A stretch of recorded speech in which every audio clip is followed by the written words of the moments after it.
Contar en el primer bloque que tiene que ver con esta masacre que ocurrió en Arturo Seguí, donde un hombre mató a su exmujer, a su excuñada y baleó al marido de esta última. Y esto lo enganchamos con lo que empezamos a hablar también en el bloque anterior, que tiene que ver con el trabajo del principal responsable, el principal acusado, que es policía, es un hombre de las fuerzas de seguridad. ¿Por qué es tan importante? El año pasado, en Argentina, se registraron 252 víctimas fatales por femicidio, ¿sí? O sea, claro, femicidios, 252 femicidios, es decir, un caso cada 35 horas. Por esos casos hubo 236 homicidas y por lo menos 18 pertenecían a fuerzas de seguridad, provinciales o federales. Bajó un poquitito en relación con la estadística de 2021, cuando fueron 25 los uniformados, pero en los últimos 5 años, pero los números son muy, pero muy alarmantes. Para hablar de este tema, tomamos contacto con Diego Ángeles, que es especialista en seguridad, para pensar un poquito alrededor de esta cuestión. Diego, buenas tardes, gracias por responder el llamado. ¿Cómo estás, Alejandra? Buenas tardes. Aquí también está Pablo Funaro. Y bueno, queríamos consultarte cómo se empieza a resolver o por lo menos aliviar este verdadero problema que tenemos con los uniformados, con los agentes de seguridad cuando salen de su trabajo, dentro de su trabajo, pero también fuera de él, con el arma que además le damos nosotros. Lo que pasa es que no se empieza a resolver, no hay una resolución real. Yo el otro día en un medio les comentaba algo, ¿no? Que si bien hay un par de proyectos de apoyo psicológico, de contención y de auditoría sobre evaluaciones psicológicas de la policía, no hay un organismo profesional, integral, y que trabaje de manera profunda el estado de salud mental de la fuerza. Uh-huh. No hay. Entonces no hay una solución en este momento real, ¿no? Hacia esa cuestión. Yo pregunto, cuando alguien se propone para ingresar en una fuerza de seguridad, no importa cuál, hace algún examen físico, hace un entrenamiento, un estudio y demás, ¿qué tipo de peritajes o pruebas psicológicas le hacen a esas personas antes de entregarle un arma? No, por supuesto. Cuando es cadete, o sea, antes de ingresar a ser cadete, postulás y te hacen un examen psicofísico.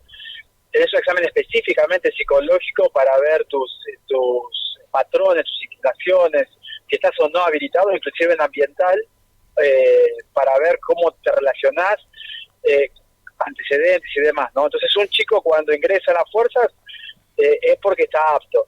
Ahora, el problema no es ese, porque durante el año que está como cadete mayormente está estéril. El problema es cuando va a la comisaría o cuando va a un lugar operativo y bueno, está en contacto con un montón de situaciones y principalmente situaciones estresantes. Pues vos tenés en cuenta que las fuerzas están con toda la problemática de la sociedad, o sea, toda situación de crisis que se presenta en la sociedad que no puede ser respondida por el ciudadano, bueno, es cuando acude y actúa el policía. Y el problema es después, o sea, cómo todo eso se contiene, o sea, o cómo se forma la persona para que pueda enfrentar todo ese tipo de situaciones. Diego, ¿y esos controles realmente son exhaustivos? ¿Se repiten? ¿Hay como revisiones necesarias? Bueno, hay un control que no es exhaustivo, sino es un control básico, ¿no? Para decir, bueno, esta persona está capacitada como para poder trabajar en seguridad con cierto perfil y portar un arma de fuego. Ya te digo, estás hablando de un cadete de 20 años. El asunto que vos en la fuerza tenés personas que hace 20 años que están en la fuerza, 15 años, 30 años que están dentro de la fuerza, y relativamente debería haber un control que no sabemos si se cumple puntual, que es una vez al año un examen psicológico. Yo digo relativamente porque esto en la práctica no se cumple. Por eso digo que debería haber algo de... no tan solo el control, no el peritaje de la evaluación psicológica de un policía, sino también la contención, porque muchos de los problemas, o sea, viene a través de las situaciones que pasa el policía. O sea, entendamos que el policía está con mucha carga horaria, por lo tanto duerme muy poco, se alimenta muy mal, todo eso le genera cierto tipo de trastornos. La vida del policía es compleja porque la mayoría está separado, tiene una, dos mujeres, varios hijos, o sea, tiene una situación familiar problemática como común denominador, y después tiene que ir con toda esa carga emocional a trabajar altas horas excesivas. Es como un combo explosivo que realmente debería tener como un monitoreo mucho más permanente y más profundo, para que no sean estos hechos u otros, porque como sucedió ahora, ¿no?, que alguien se le cruzó los cables e hizo la aberración que acaba de hacer, también hay otros que se suicidan. Entonces es evidente que hay una falta de contención emocional en la fuerza. Ellos tienen cobertura, bueno, imagino que dependerá también de la obra social y de cada fuerza, pero ¿tienen cobertura psicológica garantizada? Porque imagino que además, esto que vos decís, ¿no?, la contención. Sí, tiene idioma como todas las personas públicas, ¿no?, que uno puede ir a buscar con todo el proceso que es eso. El asunto es que no lo hacen, o sea, no lo hacen de manera consciente. Es muy difícil que un policía diga, uy, no, necesito ir al psicólogo o necesito ir a un psiquiatra. No es la realidad, no lo hacen. Está como el estereotipo que el policía es como si fuera el Superman, que tiene que resolver todos los problemas y estar bien, y no es la realidad. Y es muy difícil que lo haga.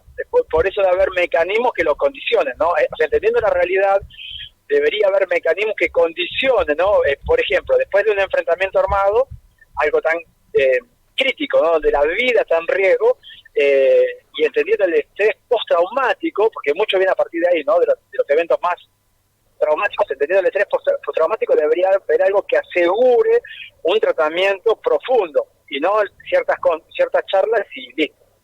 Pero hay que trabajar de manera, ya te digo, mucho más interdisciplinaria y mucho más profunda, no tan solo en la policía de la provincia de Buenos Aires, sino en el resto de las policías. Diego, la última de mi parte. Esta problemática, tal cual lo marcan las estadísticas, va en ascenso. Bueno, ahora hubo un poquito una reducción. De acuerdo a las estadísticas que conocimos el 1 de junio, bajó un poquito en relación con el 2022. Pero digo, ¿es un fenómeno que va en ascenso o es algo que se mantiene a lo largo de los años?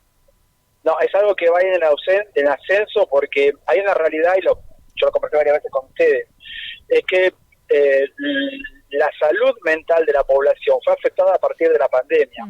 Entonces, la sociedad está mucho más violenta, y eso ustedes lo ven que están en un programa policial, ¿no? O sea, la ciudadanía está más violenta, por lo tanto, aquellos que están para la prevención de la violencia y para la actuación frente a actos violentos o delictivos, que es la policía, también tiene una carga mucho más profunda, y ellos mismos a su vez tienen sus problemas personales, ¿no?, que no resuelven mal o lo que fuere. Entonces no hay algo que diga, mira, esto se está trabajando para poder disminuir. Se trabaja bajo las condiciones que estaban siempre antes de la pandemia, pero con una agudización de todos estos temas, y si realmente no se hace un trabajo profundo, esto va a seguir aumentando. Diego, precisamente voy a ese punto, y ya también la última de mi parte, que no se hagan más controles o revisiones de los controles que se hicieron en su momento. Tiene que ver con una cuestión económica, tiene que ver, porque digo, una fuerza de 90.000 hombres, tal vez no sea sencillo poder evaluarlos sesudamente a todos. Tiene que ver con falta de capacidad. ¿Se puede hacer? Contame. Poder hacer, por supuesto que se puede. El asunto es ver dónde se llevan los recursos. Es una decisión más bien política, más que policial, porque recuerden que todo lo que tenga que ver con la policía es manejado por las cuestiones políticas, ¿no? Nuestra policía, sea su economía, o sea, como hablas de la economía, ¿no? O sea, el presupuesto, las leyes y todo se regulan de manera política.